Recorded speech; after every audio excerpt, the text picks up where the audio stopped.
the last week, we have, through SofaScore, been looking at the World Cup best of the best 11. And all of this is based off the numbers from SofaScore. So I think both of you have been part of some of these segments. So we started off with 8 teams. Slowly, every single day, we have been chipping down to see who are the best of the best. So finally, today is the finale. We are down to the 2002 best 11 and the 2010 best 11. So let's start off by looking at the 2002 best 11 and walking me through this. Guys, initial thoughts about this team? So Jimmy, who have you tackled on the starting line? Well, I tried to tackle Miroslav Klose and Ronaldo. I played against both of them, and Beckham and Ballack. And Rivaldo and Ashley Cole. I played against like 7 of these guys, which is pretty cool, actually. Yeah, there's some good players here. Yeah, well, you spoke about some of the players that we want to look at, so let's look at Klose and R9. More Klose. Oh, wow, it's too early for that. Never again. Never again. I mean, Klose, loved him.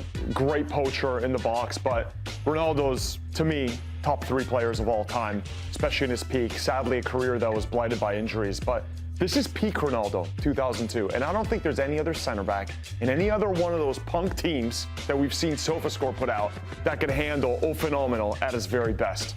Yeah, it's hard to argue otherwise. Again, I got to play against both of these guys, so I've got some intimate insight on how they like to move. But Miroslav Klose, you're right. He is a bit of a fox in the box. All of a sudden you think you have him and he's behind you, and you just really have to pay attention to his movements. Not to say R9 Ronaldo can't do that, but he's a threat anywhere on the field. So two-footed, so strong, so powerful, and I had a tough time with him. I'm not going to tell you how many goals each of them scored when I played, but they both scored. I'm a little sad about it, but also... So just to remind you, did play against both these. I did, yeah. Thank you for reminding everybody. Appreciate that. It's my flex of the day. Potentially best attack that we've seen in a World Cup in history with these two? I mean, with Klose's production, yes. On paper, I mean, look, Klose, a fine footballer, but if you're thinking of all-time greats, this is in the World Cup. I agree, yeah. I only see the right side of the screen here with O Phenomenal. And this is the Brazil, the Jogo Bonito Brazil, the one that had all this quality. You're like, how can they possibly fit all these technically gifted attacking midfielders and strikers on the pitch at the same time? They did. Kaká, Ronaldo, I mean, what? Adriano, Ronaldinho, Juninho, Rivaldo. The list goes on and on and on. This was the ultimate factory of generational, technical Brazilian brilliance.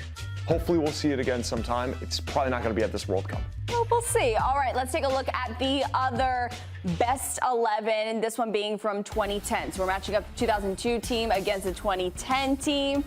Initial thoughts for this one? I guess our question is, any guy here that you've tackled? I mean, this is pretty good. The Silva of Paraguay is going to be in for a long night, my man. I know you had a good tournament there. Kingston, I'm sorry, but you're probably going to concede a few. Yeah. I'm not liking the look of that, that the back line, but suspect. The 2010 midfield and the attacking players, I mean, I think Ronaldo, R9 Ronaldo better than Forlán. Klose and Forlán kind of similar in terms of taking advantage of their opportunities. Brother, this isn't even close. But this midfield is ridiculous. Sure, but I mean, that's ridiculous. It is. But that back line, I mean, Gerard Piqué. Yeah, but that's assuming that Ronaldo? That's true. Yeah. This is a tough one. But I feel like the midfield here is so much more dominant. They're just going to have so much more of the ball that I don't think Rivaldo's not going to defend much. Ballack and Schneider, okay, solid. Beckham, just not as athletic, and they're just going to move the ball around so much. But this was the golden age. Pep Guardiola, Barcelona, Iniesta, Xavi, Messi. I mean, those 3 guys, the way that they dominated the midfield, it's probably the best midfield, best possession-based side we've seen this century. I think I'm leaning towards 2010. Are you? Well, we looked at Klose and Ronaldo. Let's actually look at Forlán and Müller specifically for 2010. Before we make any decisions, what are we seeing here? Yeah, I mean, obviously, great goal scorers. Their minutes per goal can't touch what R9 Ronaldo was doing. He was close to 69, 70 minutes.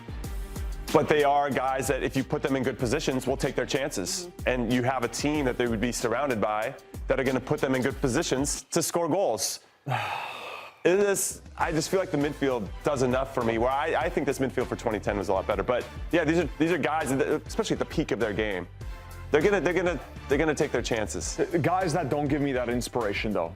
I don't disagree with you. He's good at filling space. He's not an exciting player. Forlán was a very fine striker. He's played in Spain, in England, in Italy. He had some very prolific seasons. But again, that Uruguay, they went on a good run. But I mean, we can't even put these guys in the same bracket of the other attack that we saw. All right, so you guys are going with 2002, but let's see what the Oracle has chosen for us.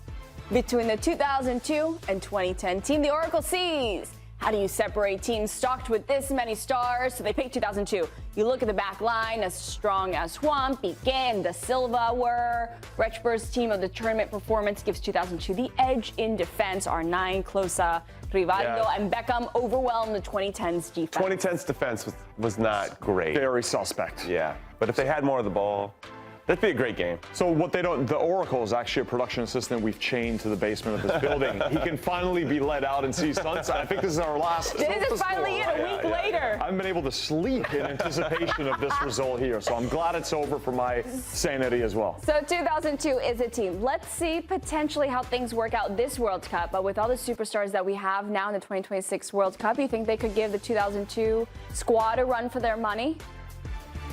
Potentially.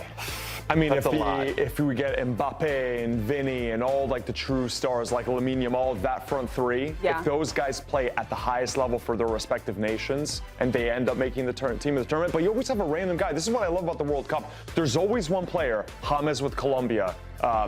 Think every tournament's have that one random player you don't expect that comes out of nothing and becomes one of the stars of the show. Yeah. There'll be a few of those, but I don't know.